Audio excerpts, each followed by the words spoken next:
Yes. Welcome in to another edition of the BK Show. And tonight I am joined by a man who really needs no introduction, but he's going to get one anyways. One of the best Texas content creators in the game and one of the best dudes covering the Texas Longhorns as well. My guy Steven from Fanatic Perspective, kind enough to jump on the BK Show this evening. Steven, Happy New Year, brother. Thanks so much for the time. How are you? I'm doing well, BK. We got another game, baby. And happy new year to you as well. Can't wait to chop it up, man. It's gonna be fun. Hey, we're carrying the SEC. We carried the Big 12 conference for a long time. I thought when we were making the move to the SEC that maybe we'd get some help, but here we are in year one. The only SEC team still dancing, your Where Texas they at? Longhorns. Where they at, BK? I don't know, man. What a crazy game. We'll talk a little bit about that Georgia-Notre Dame game that just went final. Obviously, Notre Dame gets the win, and they are moving on, and the Georgia Bulldogs are going home. Of course, we'll talk plenty about Texas's double overtime thrilling victory against Arizona State. Plenty to unpack from that game. If y'all don't follow Steven already, put a link to his YouTube channel in the YouTube video description below, so definitely subscribe over there for some great Texas football and all things Texas Longhorn content. Steven, let's go back to yesterday. God, it feels like 5 years ago at this point. What a game. Texas 39, Arizona State 31. At one point with 7 minutes left, the Longhorns had a 99.9% chance to win, according to the ESPN FPI. And then on 4th and 13, Texas had less than a 9% chance to win that game. The Longhorns obviously convert at the end of overtime. They get the touchdown on the first play of the second overtime. And somehow, some way, Texas finds a way, and the Longhorns are moving on to the Cotton Bowl. People that don't believe in momentum, BK, show them that game. Because there's people out here that will tell you they don't believe in momentum in sports. Go watch the fourth quarter of that game. Go watch the double overtime of that game. I mean, Quinn Ewers, I want to start there because I like to start with the positives, BK. Yeah. Quinn Ewers, when the money was on the table, fourth in season, folks, he made the adjustments at the line of scrimmage pre-snap and then obviously executes the throw to Matthew Golden to not just convert the 4th and 13, but to get you a touchdown, right? Oh. And get you into the second overtime. They scored the second touchdown so fast to Gunnar Helm that ESPN TV, they couldn't even catch up with it, or at least on my broadcast. Same. It was so quick. Oh, man. I was at a watch party. There was probably 20 to 25 people where I was, and ESPN cuts back in the middle of that play, and I think I'm the only person who's realizing that it's going on. Everyone else is like, is that a replay? Like, what just happened? There are a lot of people who didn't even cheer until like 10 seconds after the play because, yeah, well done, ESPN. They didn't even show it. How do you miss that? How do you miss it? I mean, there's got to be an automatic check as soon as they're at the – because all they're doing is flipping sides, and they're taking off, right? Yeah. So, and I don't know. But, look, just the feeling, the euphoric feeling after once Andrew Makuba Sr. gets that interception, and we know we're advancing. Another playoff win. BK, for those who've been talking about Texas don't beat nobody, all that type of stuff, now taking out the Big 12 champion as well as the ACC champion, right? Yeah. So, look, everything takes care of itself. Really proud of this team and the resiliency when the chips got down, when Arizona State, hell of a football team, man. Respect to Cam Scatteraboo, the one-man band out there, just running through people like old school Mike Allstott. I don't even know what to compare him to. It was unbelievable performance from him. But I'm proud of this team, man. Yeah, he's like a mix of Mike Allstott, Christian McCaffrey, Peyton Hillis. I feel like I should throw a brother in there, but I know, right? Everyone else is sticking with the white running backs, so we're sticking with the white running backs.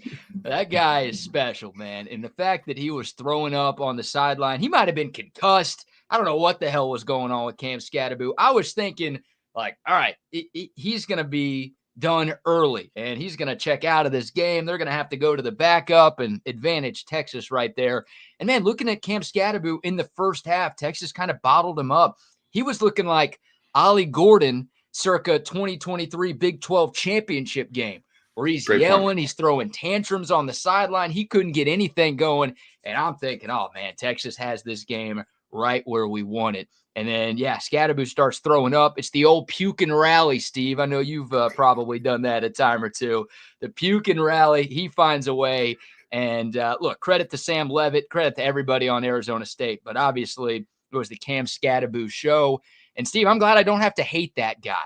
Like, I can just respect him now. If Texas loses that game, that's a dude I'm going to hate until the end of time. I'm going to hate anybody named Cam. I'm going to hate anybody named Scadaboo. Whatever his middle name is, I'm going to hate that too. Thankfully, we don't have to, but you said it best, man. You tip your cap. What a performance by the one-man band yesterday. You have to, man. And shout out to Coach Kenny Dillingham as well. What's up, Jim? What's up? Love the chat here. Make sure I show some love. Free to show love. Hit the like button the whole bit. We firing up the BK show.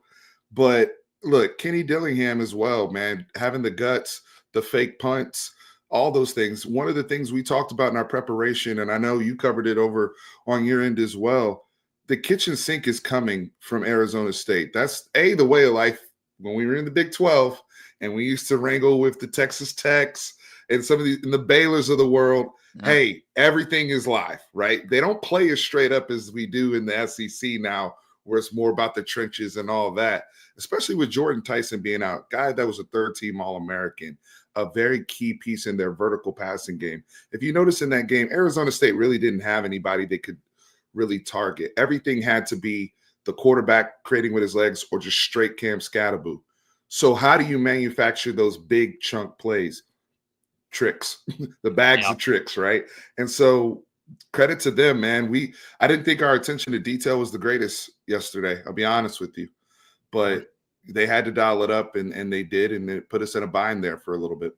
Yeah, that's well said. And look, I mean, Kenny Dillingham looks like a genius today because those play calls all worked. But if he fails on either or both of those big time decisions, and the two that I'm referencing, the fake punt from your own 21-yard line, I mean, if Texas gets a stop there, then that's game over because the Longhorns get the ball in plus territory, deep into plus territory, and they're piling on to the lead. And we probably aren't talking about any overtimes. We're probably not talking about Cam Scadaboo at all because he wouldn't have made the impact he made. But you get that play that works. And then obviously on 4th and 2, like anytime you're letting a running back throw the football, it's a bold move. But to call that on 4th and 2, and Manny Muhammad, my guy Bucky Godbolt, this morning said Manny Muhammad looked like a beer league softball player who was drunk trying to find the ball in the air.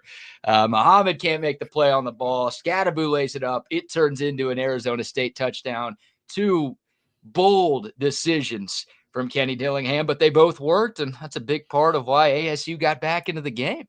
BK, you talked about we should throw a brother in there. Let's throw Boobie Miles in there. How about that? And he can pass, right? He can pass. He can pass. Scadaboo was out there looking like a white Boobie Miles, yo. Like, that was crazy. But hey, at least, like you said before, at least we can kind of joke about it a little bit and feel better. And that's the thing. It's having fun with the journey. Texas fans, we have been down bad for so long that BK and I are old enough to just appreciate this. Just look, 13 and 2. Yeah. You know, back-to-back seasons where we've made the Final Four. This means something. This program is really real, is in the right direction under Steve Sarkisian. So we can nitpick and get into, because there's a lot we got to clean up ahead of Ohio State, right? And there's things we need to talk about that were problematic in this game that definitely need to be cleaned up. But just joking and laughing at the journey, I think it helps me get the heart rate down, BK. Yeah, big picture. You hit the nail on the head, right? I mean, look, in this line of work, you've got to nitpick. You've got to be critical. Absolutely. And sometimes you got to complain about the way things are going. But doing all of those things after a second consecutive playoff win, when Texas had a dozen years of not coming close to the college football playoff, this sure as hell beats the hell out of complaining about a loss to Kansas to wrap up a 5-7 season, right? So complaining about wins this time of the year is different, man. And I think Texas fans have kind of earned this. Credit goes to Sark and the coaching staff and all the players, obviously, for turning this program around and getting Texas back to where it needs to get. But yeah, big picture, overarching thoughts.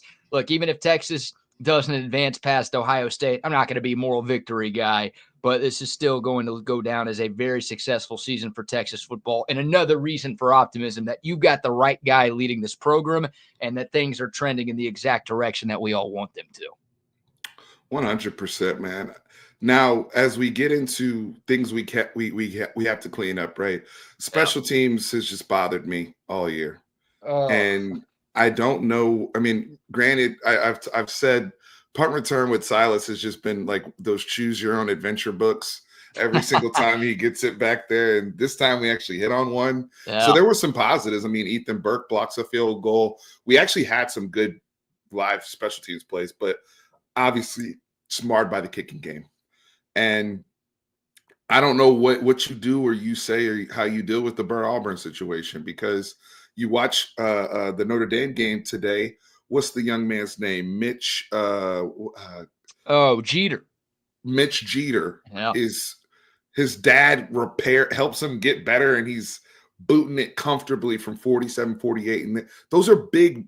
And games like this where the margin is so thin, that matters. We needed those kicks against Georgia in Atlanta. So I don't know. And I don't want to be the guy that's like, throw him in the trap. I mean, he's a college kid, man. He's trying his best. I get it. But how do you navigate that situation? Because I feel like that's a big concern heading into an Ohio State game where margin is going to be this thin, and you know you're going to need kicking game. That's a massive concern. Yeah, what did Sean McDonough say on that Georgia Notre Dame broadcast, that his dad was like massaging his groin or something? Did I hear that right? What's going on there, man? I had to pause the TV. You know what I mean? I didn't realize Derek Jeter was into that kind of stuff. I know his wife can talk to horses. I didn't realize that he was also doing weird stuff like that on the side, but I digress. Huge issue. Huge issue. Like, Jeff Banks should donate half of his salary, whether it's to charity or to the Texas One Fund or to something. Like, he can't donate all of it because he's the tight ends coach, and Gunnar Helm is having maybe the best season a tight end has ever had at the University 100%. of Texas. But the special teams has been an unmitigated disaster. And Steve, I'm not sure if you saw this stat before the game, but I looked at the S&P rankings for Texas and for Arizona State, and I looked at the special teams rankings. No surprise, out of 134 teams, Texas ranked 117th in special teams. Arizona State ranked 131st. So I'm like, all right, we can't get out special teams by them. We've been getting out special teams by everybody, but like, they're a bottom 4 unit in America. So clearly we're going to be okay in that department. No, not at all. So no one asked Sark in the post-game presser. I don't think he's going to talk again until next Monday. But you have to have like a competition at practice. Maybe Bert Auburn wins it, right? But you have to let Will Stone or even Michael Kern or somebody else like at least compete with Bert Auburn. Because, I mean, Steven, like any other position on the field, when a guy is screwed up, Quinn Ewers got benched against Georgia. Jaden Blue had to sit a couple of games because of the fumbling issues. You look at defense, guys have been in and out of the lineup because they haven't performed. At every other position on the field, it's been a meritocracy where, like, if you're performing well, you keep your job. If you're not, we're going to find somebody else. Bert Auburn is a huge liability. He's missed field goals in 5 consecutive games, and his one saving grace was that he hadn't missed inside of 40 yards.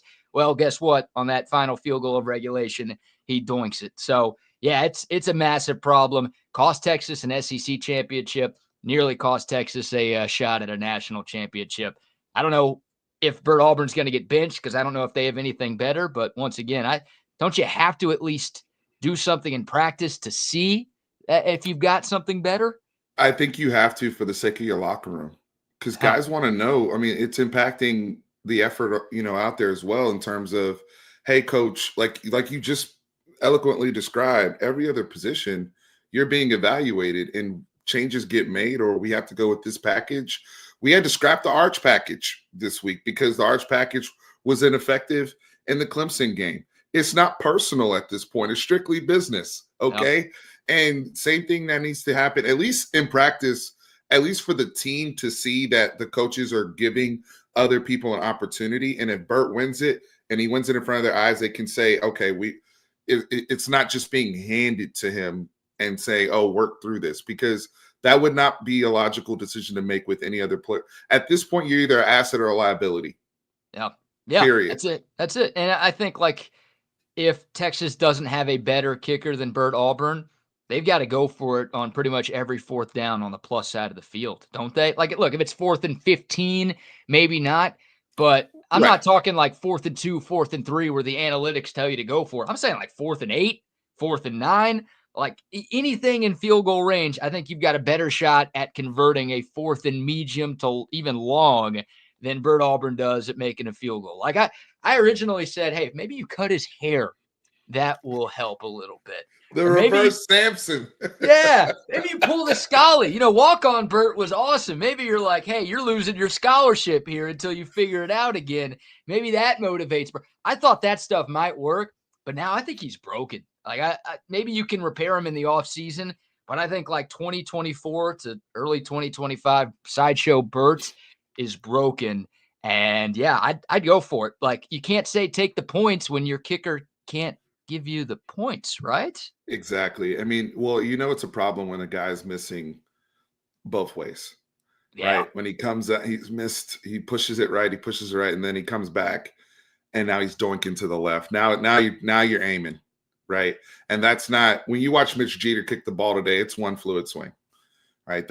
You go there, you keep your head down and you push the ball through. So they got to do the one thing I've talked about, BK, on my channel, is at this point in the season, this goes for every team, but for Texas, we're honing in right now. There are things that the staff can fix or try to fix, and there are things that you need to hide. That's not going to get fixed, realistic. Yeah. And the Burt thing is just something you're just, like you said, you're going to have to be more aggressive. Steve Sarkisian is going to have to plan to have additional plays ready to go, unless I'm inside the 10-yard line and there's a penalty and I know he can make extra point range there, we're fine. But other than that, it's at what point does it become on you as a team and a staff when you keep putting them out there because you're not scoring touchdowns either? So you got to mitigate that. What I think, things that can be fixed, I look at the run game. That's something they got to fix, right? And I think they can fix it. Where do you fall on that? Because 50 yards ain't gonna cut it against Ohio State, brother.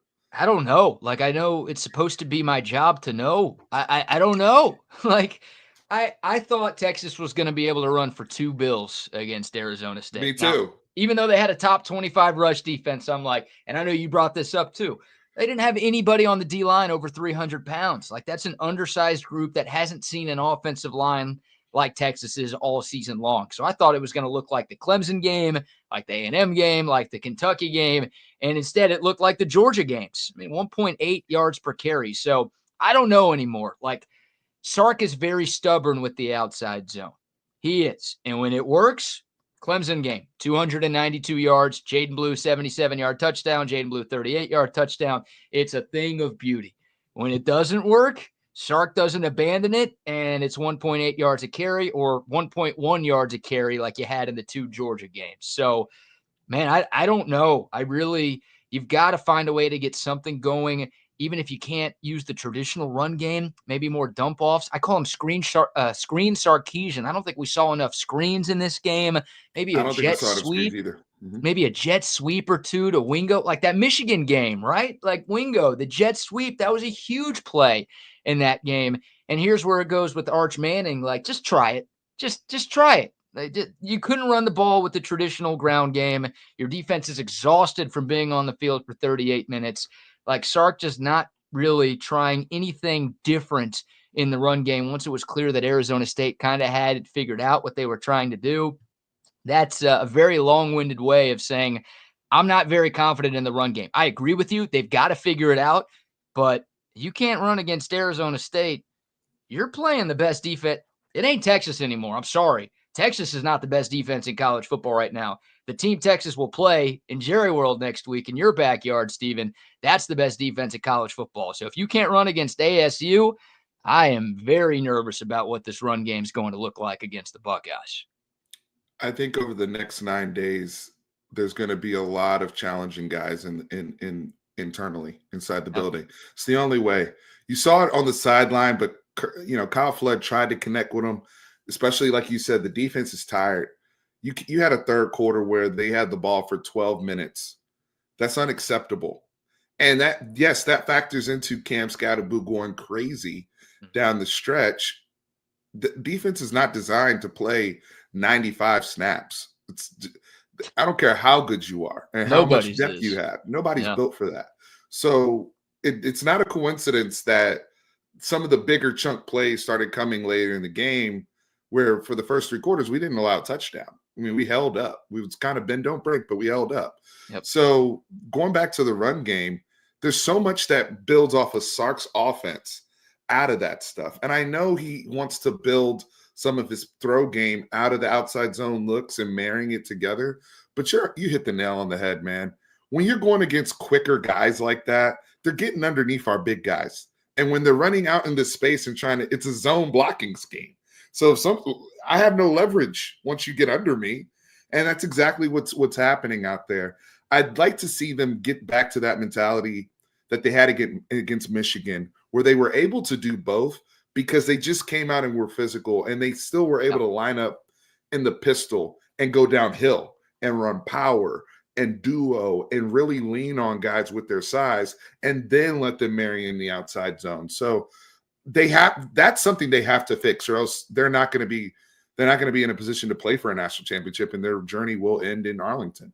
Yeah, watching Notre Dame, look, they didn't have the best day running the football against Georgia, but they had more success than Texas did in either of those two matchups. And sometimes it was just running straight up the middle. Now, hey, you'd block for a middle run, and the lane would collapse, and Notre Dame running back busted outside. Bounced it outside. Yeah, you could do stuff like that instead of pulling offensive linemen on every single play, because now it ain't just one team. Like, before yesterday, it was like, it's just Georgia. Like, that they're so good, and that's what they do. That's who they are. Now you're letting Arizona State do that, and it's like, oh, maybe anybody in this playoff, and definitely Ohio State, and I'd argue the other two teams still playing, they've got the athletes and the ability to do something like that. So, yeah, you've got to find a way to get the ground game going. And you're right. I mean, we've heard come to Jesus a few times from Sark and from these players. Like, they've had a few of those moments, and they're going to have one of those with this run game. What about the defense? By the way, if y'all have questions or comments or your takeaways, we want to hear from y'all. Appreciate everybody tuning in. Thanks to Steven once again for joining me. Excited about this new channel we've got launching. Y'all make sure to subscribe to Steven and follow him on Twitter if you don't do so already. But what about the defense, man? Like, look, I think it's explainable. I think you just explained it. Defense was on the field for 20 minutes in the first half. They were on the field for 12 minutes in the third quarter. They got tired, but however you want to explain it, the two worst games this Texas defense has played have been the two playoff games. So you want to be playing your best football at this time of the year. I don't know if Texas is doing that anywhere, but I know they're not doing that on defense right now. And with what Ohio State did to Oregon yesterday at the Rose Bowl, what's your concern level for this Texas defense right now?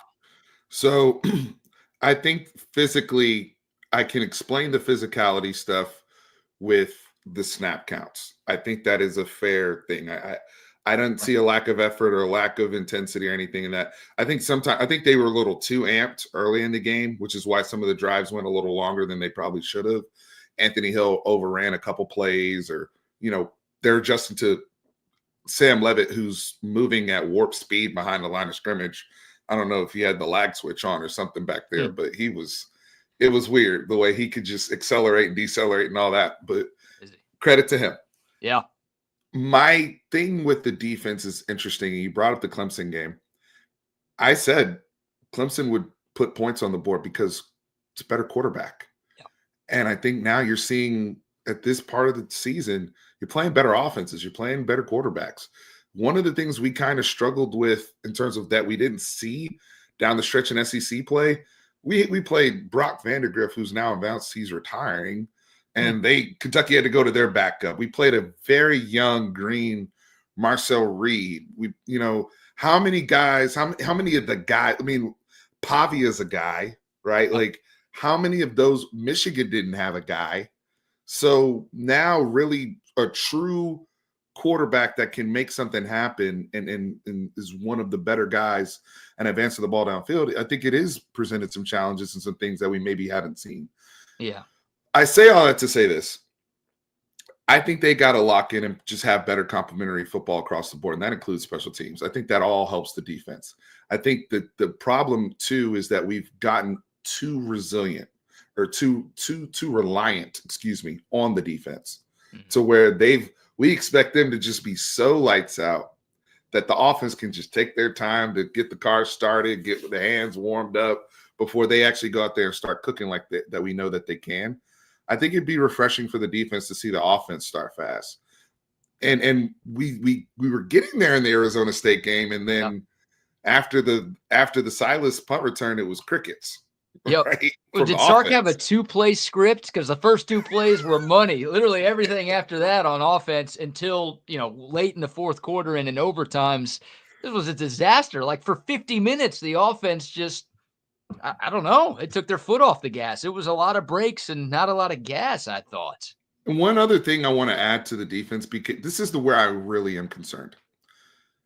I think that they're still going to be really good, beginning of the game, third quarter, the whole thing. My thing is in the clutch. Is this defense clutch? Now, Andrew Makuba, game-winning interception, held it down. Yep. We got the fourth down stop in College Station when they really had to have it. I don't know what's up with these teams not watching film. Ohio State, please run the ball up the gut on fourth and whatever it is at the goal line. Because Clemson did it. Clemson was killing us in empty, and then they get down there and they go heavy. I'm like, we got Bill Norton and all these dudes down here. Y'all are not moving the ball in that scenario. And then Arizona State did it. And I'm like, hey, Ohio State, please. Y'all want to get into the what measuring contest that these coaches like to do and be like, we want to punch the ball in. You go right ahead. Yeah. But I am concerned that the fact that in the Georgia game, as well as they played, overtime, you gave up a touchdown. Arizona State, I know you're tired. You cannot give up quarterback run on 3rd and 14. Oh, my gosh. Not like that. Not like that. Not like if you want to be a championship defense, can't give that up. So that's where I'm concerned is I've seen too much leakage at the wrong times, if that makes sense, BK. Yeah, and it was kind of downhill from the start, right? Texas gets the quick 3 and out. Then you get the running into the punter penalty, and Arizona State turns that into an 8-play drive that ends in points. They had 8 drives of at least 8 plays. So everyone's like blaming the offense for not doing enough. Like early in the game, it wasn't really the offense's fault. It wasn't all the offense's fault that the Texas defense was on the field for as long as it was. They couldn't get off the field. And Kenny Dillingham, it was a perfect game plan, and they executed it damn near to perfection. I can't say it was executed to perfection because they didn't win, but they wanted to control the clock. They wanted to keep Quinn Ewers and the Texas offense on the sideline, and they were able to do that. In the first half, it was more Sam Levitt. In the second half, it was obviously Cam Scattaboo, and that was impressive. And I love what you said. Like, I will not complain about the schedule that Texas was gifted this year. Thank you, Daddy Sankey. Appreciate that. Gifted this year. And they were even more gifted by bad injury luck for other teams, right? Like not having to see DJ Lagway in that game against Florida, and Michigan not having their quarterback figured out, and just a couple of other situations to where like they didn't have to play a lot of good quarterbacks. OU. We played Michael Hawkins. Same thing. We played Van Buren the first time Van Buren played for Mississippi State. You're right. Yeah, Blake Shapen got hurt the week before. So it's like, I'm not complaining about that at all. Very grateful that happened. But Texas wasn't tested that much during the regular season.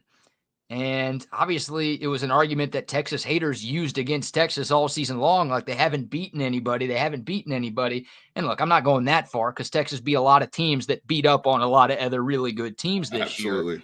But just they didn't see a lot of playoff teams in the regular season. They saw one of them twice, and they lost. Well, one in the regular season, one in the SEC championship game. They didn't get tested a lot, and maybe that's why they've looked a little bit worse in certain facets of the game, especially on defense, than maybe they did in the first 12 games of the year. One thing I want to study, because Danny Juarez in the chat brings up Will Howard. we are familiar with Will Howard, right? Yep. And you know, and he knows about Tavondre Sweat and all that, how that game ended when we started Malik Murphy against them and survived that game, right? So we will see Will Howard again. The staff is very familiar with him. The other thing I want to study is, and I don't have any data on this. This is something I'm going to begin, but PK versus Chip Kelly, very interesting matchup here that we are about to see, right? And so we know Chip Kelly, his time in UCLA in the Pac-12, PK being over there with Jimmy Lake at Washington. I want to kind of see how they went back and forth with their chess match during that time. So that's something else I want to take a look at. But I mean, defensively, and there was a question here that I wanted to address too. RJ Yarborough said, Steve, BK, do you guys think we pulled the typical Texas and played down to the competition? I'll go first, and then BK, if you want to jump in. Sure. I believe, I don't think that they played down to Arizona State, but I know that they will get up for Ohio State, if that makes any sense. I know that it's an energy that I've seen from them, and I'm talking about this from a standpoint of attention to detail. I did not see any plays where there was a lack of effort or we were too cool for school. I just thought that we were prepared to play more of a straight up football game for some reason. And we didn't have alerts and our spider sense on as if we're playing a wounded animal that has limited options and they're going to try to throw the kitchen sink at you. I didn't see that level of attention to detail that we saw in Michigan, that we saw, you know, against other teams in the past, that we really, really, really prepared for. I do think we will see that level of attention to detail against Ohio State, if that makes sense. So there could be some of that here. What about what you say, B-Kid? Yeah, I think it's pretty fitting that RJ asked this question when Texas played against a Big 12 team, right? Because for years in the Big 12, that was Texas playing down to the competition. We knew Texas had way more talent than like anybody in the conference not named Oklahoma, and yet we're losing to these bad teams or we're barely skating by these bad teams. So that's hilarious that RJ asked that. Arizona State was better than I thought. Like, I don't know if they were better than Texas thought. I mean, Sark and the players were showing them a ton of love leading up to the game. They said all the right things. They didn't seem like they were overlooking ASU. I was overlooking ASU. Like, this game wasn't just close because Texas shot itself in the foot a bunch of times. Agree. This game was close because Arizona State was ready for the challenge, and they went blow for blow for Texas, or with Texas. So I tip my cap to ASU. That team was really, really good, and I think they got great things coming under Kenny Dillingham. That guy's only 34 years old. You know what? I don't think they have great things coming under Kenny Dillingham because I think he's going to leave after next season and take a bigger job. Like I think that guy. Hey, if Lincoln Riley sucks at USC, hello, Kenny Dillingham. I know he went to ASU and he's from Phoenix, so maybe he's one of those guys who wants to stay home. But usually, no, guys don't want to stay home when they get like a big time offer like that. So we'll see what happens there. But yeah, I'm with you. Like, Vegas and the general public is overreacting greatly to what happened yesterday in the Texas game and in the Rose Bowl.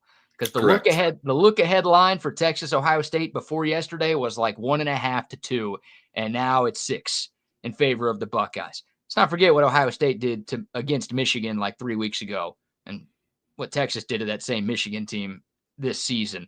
Like, this is the first time Texas has been a dog since at Alabama last year. And this is a home game pretty much for Texas. So maybe that's the cocktail that the Longhorns need to get things right. To be an underdog, hey, no one thinks we're going to win this game. And to also be playing the closest thing to a home game as you can get this time of the year, maybe that's going to be enough to where Texas can look like, you know, the team we saw in College Station, the team we saw against Clemson, and less like what we saw yesterday. I also think that not only are they up for this, but you're not playing you're also styles. Ohio State is going to play us more straight up. It's not going to be the same. They will have some stuff for Texas, but in terms of every other play, are you thinking that the running back's going to throw? Nah, they're the team that thinks that they're going to be more talented than we are, and they're going to run their stuff, right? So now we get to play more of a style that we've been playing, recently, and it's really good, great on great. And that's what I'm excited about these matchups, right? Like, you don't need tricks when you have Jeremiah Smith. Right. What tricks do I need? Give him the ball, right? The trick is like find a way to get them lined up against Manny Muhammad so they don't have to deal with Jahdae Barron. That's the trick for them, see? right? So that's more of, at least I can see that coming and get the kids' minds right. And also Manny, hey, if you're not on point, I'm going to Gavin Holmes, or I'm going. We are not going to die with you trying to figure it out today, okay? Yep. Because but also knowing 9 days, get your mind right, brother. They don't come after you. If they've been watching any type of film over the last however, and I want to see if our guys rise to the challenge. Some of the guys that haven't been playing some of their best ball, like a Manny Muhammad, rise up. Right now, I'm telling you right now, they're going to come after you. And they're probably going to motion 4 over there and let him go one-on-one. It's not deep. Right. If I'm Chip Kelly. That's the thing. Like, I couldn't figure out watching that Ohio State-Michigan game why they tried to play that game in a phone booth. It's like they were on a 2 mission. targets. Yeah, they were on a mission to prove that they were more physical than Michigan. And it's like, how about win the game, Buckeyes, idiots? And then somebody got to Chip Kelly and is like, do you know who that guy is? Like, that guy, Steven, that guy would be the #1 pick in the draft if he could leave. Like, after this season, after his true freshman season, he is that otherworldly. So it's like the Tennessee game and then the Oregon game, they spread the ball. They opened it up a little bit. They took some shots down the field, and Will Howard's had maybe the best 2 passing games of his college career since then. And yeah, I mean, that matchup, look, if I'm PK coming up with this game plan, it's wherever 4 is for them, 7 is for us. There's not going to be a single play where anybody not named Jahdae Barron is matched up with Jeremiah Smith. And look, Barron's great, the Thorpe Award winner. We all know how awesome he is. Smith is going to win some. Barron's going to win some. Yeah. But that to me is the matchup of all matchups to watch. But like, that's, you cannot let Muhammad, Holmes, Gilbo, McDonald, Taft, Makuba, anybody else in the secondary, as great as those guys are, they cannot be one-on-one. And I don't even know if Barron one-on-one against Smith is a good idea. Like that might just be you double him on every play, or you at least have over-the-top safety help on every play, because that guy, oh man, he's the best player. I think he's better than Cam Scatterbo just as an overall talent. I think Jeremiah Smith is the best overall player that Texas has maybe seen all season long. It's the explosive. I mean, I don't want to get done like Oregon got done. No. Where right off the jump, 70 yards, 60 yards. I mean, Scatterbo, like you said, Scatterbo's awesome, but with the speed that we still had, we weren't going to let him run for like a 50-yard touchdown or something like that, right? Like, it was still going to have to be death by paper cut. With Jeremiah Smith, he will blow the game open. That's a game breaker, okay? So they have to have alerts on for all of that. But I also am excited for the challenge of PK and Johnny Nansen of what they do to throw off Will Howard. Yeah. Do you run more comprehensive NFL bracket-type coverages? Some of the stuff that you see a Brian Flores do in Minnesota, where you're constantly changing the picture. They're gonna have to do something to mess up. Will Howard's the key for Texas in this game, believe it or not. So that's one of the things. But we also have the other storyline, which is going to be hammered a ton, and we might as well bring it up. Quinn Ewers going against the former team. All these kids over there at Ohio State now, many of them were in his recruiting class when he got there, and he was supposed to be leading this bunch, not Will Howard. Yeah. So this is in a lot of ways the Quinn Ewers Bowl. So I'm excited for that, for him to go up against, his former team, but also, again, the challenge of dealing with the Jack Sawyers of the world, the JT Tuimalos, so many Simon. I mean, they had Dylan Gabriel in hell.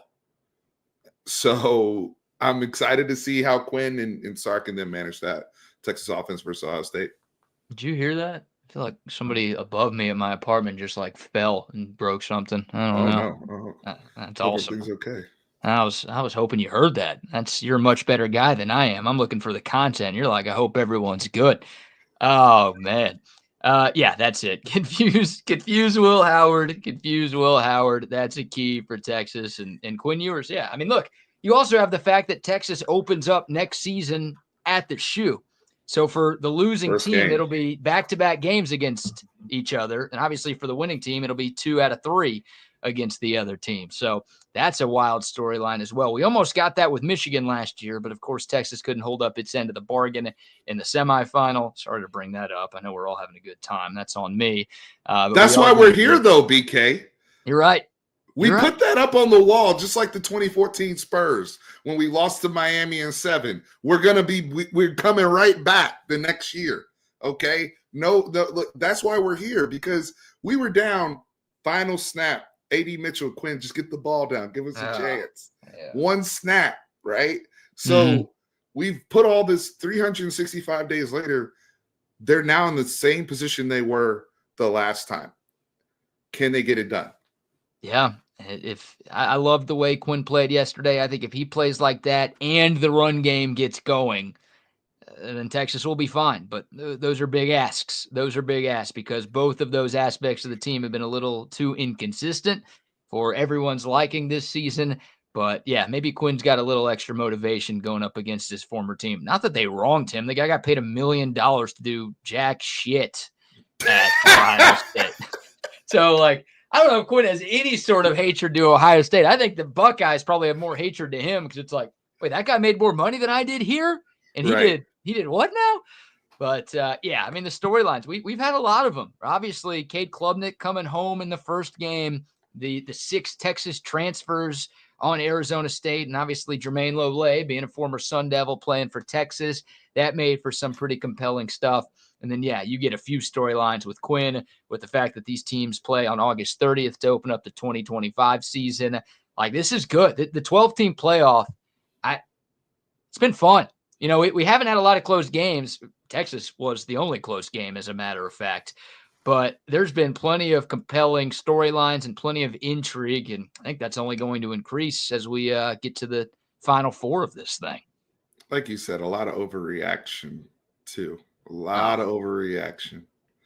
Yeah. This is one data set, guys. This is the first year they've done the 12-team. It's one data set. I think once what was the first game? It was Indiana, Notre Dame. Once Indiana got ran through, everybody made their hard and fast opinion that, all right, we had it right the other way and blah, blah, blah. And it's like, guys, let's every year is different. If we had done this in 2007 when West Virginia should have been in the national championship, all hell would have broke loose in a 12-team playoff.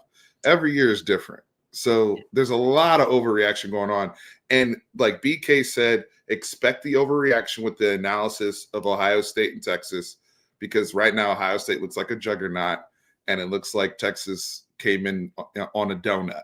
So yeah, we just made it to the stadium. So we'll wrap things up here in a couple of minutes, but you do realize like you've got a better chance of asking for world peace than you do asking people to not be prisoners of the moment, Stephen. Like there's no chance you're going to get that to happen.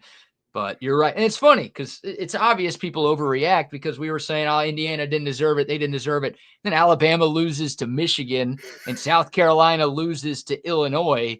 And I don't know what's happening in this Ole Miss Duke game. I assume Ole Miss is going to win because Malik Murphy's not there. But if Ole Miss loses tonight, then it's like, oh, no, we probably shouldn't have freaked out the way that we did after Indiana and SMU lost like that. Nah, yeah. So Danny said, do y'all think Sark has been holding anything back? Doesn't feel like he's opened up the playbook. We've played 15 games, brother. What's he holding it back for? There's nothing holding back for. Yeah, I mean, they basically played 3 straight championship games, right? Conference championship, and then 2 games they needed to win to compete for the championship. Like, I'm sure Sark has something he hasn't called, if that's the question. But it ain't a case of like, oh, waiting for this game or waiting for this team. If he was, he should have called it in the fourth quarter and in overtimes against Arizona State. Like whatever hadn't been called that he thought was going to work. Hopefully, maybe that 4th and 13 was that play. Maybe the Gunnar Helm pass that nobody saw in the second overtime was that play. But yeah, 15 games, 3 championship games. I think he's opened it up about as much as he can. Yeah, you brought up Bond being hurt. That's also the playbook is going to be relative to the personnel. There's some things that we had personnel wise with last year's group that we could do more of that we can't do with this year's group and vice versa. So there's certain plays that you may have seen last year or packages like the diamond formation that we had with Keelan Robinson. Well, we don't have some of that personnel we have today. So you're not going to see as much of that. So it's also relative to the personnel. Like you said with Bond, him not being healthy, and then them working him back in, a very young but very talented Ryan Wingo.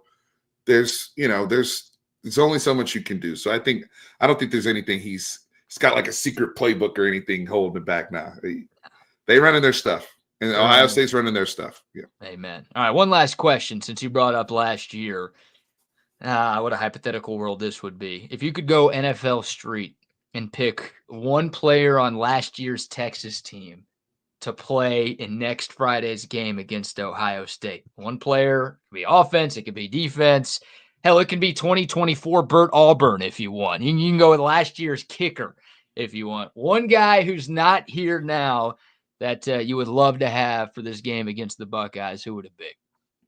Jonathan Brooks for me. Yeah. And I love what Wisner's done. Shout out to him getting over 1,000 yards. Jaden Blue's at 700. I mean, they haven't been bad. But the thing that Jonathan Brooks gave you and what Cedric Baxter was going to give you as well was they are every down backs. So when they're in the game, everything on the playbook is live, which means Sark can get more creative. I can go 5 wide with Jonathan Brooks, and he used to go 5 wide with Cedric Baxter. Right now, there are certain things that Wisner does a little bit better than Blue and vice versa. So he's kind of having to tip his hand based on personnel who's in the game. You can also tell when Jared Gibson's in the game. We're going to be a little bit more limited in what we can run. Jonathan Brooks gave me full menu because I feel like everything else, Matthew Golden has been just as good, if not as more productive than AD Mitchell has been. Or he's right there with AD. So for me, Jonathan Brooks, also, you talk about outside zone. He loves outside zone. Him and Bijan were the best outside zone runners I've seen. So I get that if I go back last year. How about you? That's the right answer. Like you could make a case for Worthy. You could make a case for Mitchell. You could obviously always make a case for T. Sweat or Byron Murphy with what those guys did on the interior of the defensive line. But yeah, I mean, the Texas is gone as the run game is gone, right? Like in their 3 worst performances this year, the 2 losses and yesterday, they couldn't run the football at all. And I don't know if Jonathan Brooks is going for 100+ in any of those 3 games, but he's doing a little more than I think what you are getting from Trey Wisner and Jaden Blue. Like you said, no disrespect to those guys. They're just not going to be the first running backs drafted in the NFL when they go pro. That's all it is. Yeah. This was fun, man. Appreciate you doing this. You too, man. I can't wait. I'll see you next week at the Combo. So yes, sir. Up in your stomping grounds, right? Up in Arlington. Can't wait. Can't wait. Hope to see all of y'all up there. And hopefully we get more collabs with you, Steven. Appreciate you taking the time and joining us on the new channel that is growing. So if y'all could like the video, if y'all could subscribe to the channel and tell your friends and enemies, that would be great. But more importantly, show some love to Steven. If you don't follow Fanatic Perspective on Twitter, or if you don't subscribe to his YouTube channel, check it out. Steven Tran, the whole gang over there doing tremendous work, putting out some of the best Texas content that you can find anywhere on the internet. Put a link in the video description below. For some reason, if you're not subscribed already, go check that out. It's been a lot of fun. Appreciate all the questions. Appreciate all the thoughts and comments. And we'll talk to y'all soon. Remember, when you listen to the BK Show, you rule. See y'all tomorrow.